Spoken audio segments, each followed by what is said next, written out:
Hi friends, నేను మీ Rajeshwari. Welcome back to our channel. ఓం లక్ష్మీ నారాయణాయ నమః. అందరికీ రెండవ లక్ష్మీ గురువారం శుభాకాంక్షలు అండి. ఈ రెండవ గురువారం పౌర్ణమితో కలిసి వచ్చింది, చాలా విశేషము. కాబట్టి ప్రతి ఒక్కరు కూడా చక్కగా ఆ లక్ష్మీనారాయణల పూజ చేసుకొని అమ్మవారికి రెండవ గురువారం పెట్టవలసిన నైవేద్యాన్ని ఈరోజు మన వీడియోలో చూపిస్తున్నానండి. ఈ వీడియో చూడబోయే ముందుగా మన ఛానల్ ఎవరైనా ఫస్ట్ టైం చూస్తున్నట్లయితే సబ్స్క్రైబ్ చేసుకోవడం మర్చిపోవద్దు ఫ్రెండ్స్. సబ్స్క్రైబ్ చేసి పక్కనే ఉన్న బెల్ని కూడా యాక్టివేట్ చేసుకున్నారంటే నేను చేసే లేటెస్ట్ వీడియోస్ అన్నీ మిస్ అవ్వకుండా చూడొచ్చు. ఇంకా ఆలస్యం చేయకుండా రెండవ లక్ష్మీ గురువారం పెట్టవలసిన నైవేద్యం ఏంటో చూద్దామండి. ఈరోజు అమ్మవారికి నివేదించవలసినవి అట్లు మరియు తిమ్మనం అండి. ఈ తిమ్మనం ప్రసాదం చాలా చాలా టేస్టీగా ఉంటుంది. చిన్నపిల్లల నుంచి పెద్దవాళ్ళ వరకు ఎంతో లైక్ చేస్తారు. అంతేకాదు ఫ్రెండ్స్, చాలా హెల్దీ అండి ఈ తిమ్మనము. అలాగే అట్లు కూడా చాలా మంచిది. మనము అప్పుడప్పుడు ఇంట్లో దోశలు చేసుకుంటూనే ఉంటాం, దోశలు అంటాము. కానీ ఈ అట్లు చాలా హెల్దీ, టేస్టీ కూడా ఉంటాయి. ఒకసారి ఎలా చేస్తానో చూద్దాము. ముందుగా అయితే తిమ్మనం ఏ విధంగా చేసుకోవాలో చూద్దాము. ఈ తిమ్మనం మనం శుక్రవారం అప్పుడప్పుడు పౌర్ణమికి కూడా చేసి పెట్టచ్చండి. అప్పుడప్పుడు చేసుకుంటూ ఉండండి. మార్గశిర మాసంలో ఈ రెండవ గురువారమే కాదు, అప్పుడప్పుడు అమ్మవారికి నివేదించడం చాలా చాలా మంచిది. ఎందుకు మంచిది అంటున్నారంటే మనకు కూడా చాలా హెల్దీ అండి. ఒక గ్లాసు టీ గ్లాసు ఒక నలుగురి వరకు సరిపోతుంది ఈ ప్రసాదం. స్వీట్ బాగా తినేవాళ్ళు అయితే 3 వరకు సరిపోతుంది. చూడండి ఫ్రెండ్స్, ఒక గ్లాసు బియ్యాన్ని ఒక 1.5 గంట లేదా 2 గంటల వరకు బాగా నానబెట్టేసుకోండి. ఆ తర్వాత మనకి ఒక హాఫ్ కొబ్బరి చిప్ప సరిపోతుంది. ఈ ఒక గ్లాస్ బియ్యానికి ఒక హాఫ్ కొబ్బరి చిప్పని సన్నగా ముక్కలుగా తరుక్కొని మిక్సీ జార్లోకి వేసుకొని ఈ నానిన బియ్యాన్ని కూడా వేసి మెత్తగా చాలా వరకు పేస్ట్ లాగా తయారు చేసుకోండి.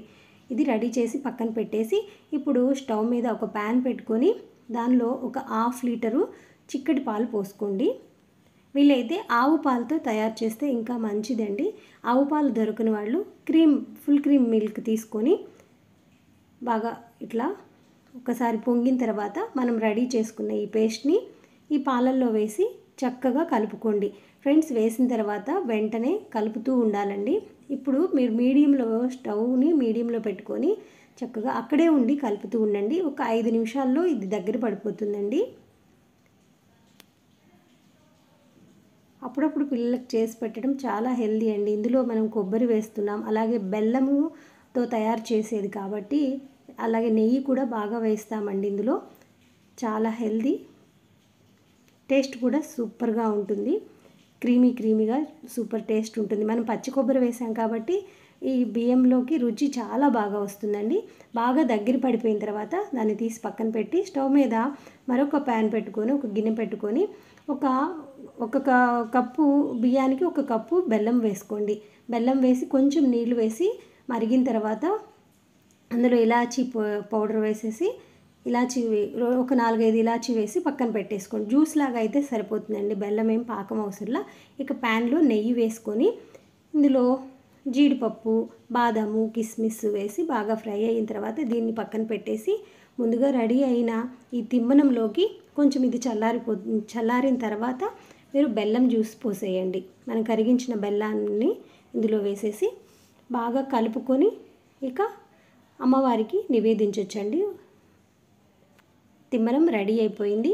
చాలా చాలా టేస్టీగా ఉంటుంది. మీరు కూడా ఒకసారి తిమ్మనాన్ని ట్రై చేసి అమ్మవారికి నివేదించి ట్రై చేయండి.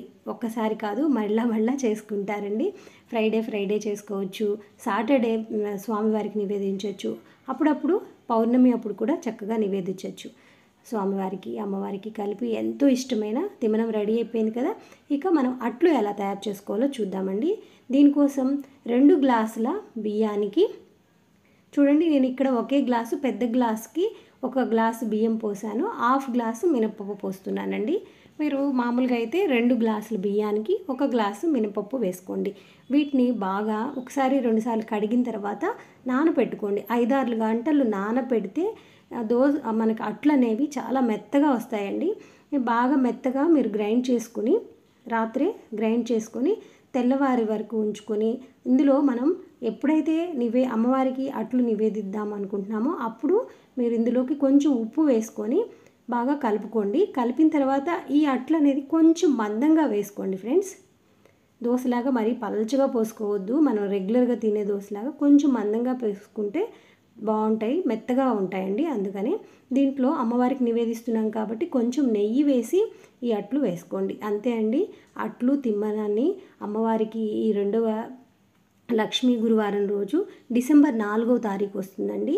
పౌర్ణమితో కలిసి వస్తుంది కాబట్టి చక్కగా ఈ ప్రసాదాన్ని అమ్మవారికి నివేదించి ఆ లక్ష్మీనారాయణల అనుగ్రహం పొందుతారని ఇంతటితో ఈ వీడియో ముగిస్తున్నాను. ఈ వీడియో నచ్చితే లైక్ చేయండి, షేర్ చేయండి, సబ్స్క్రైబ్ చేయడం అస్సలు మర్చిపోవద్దు. బాయ్ ఫ్రెండ్స్, నమస్తే.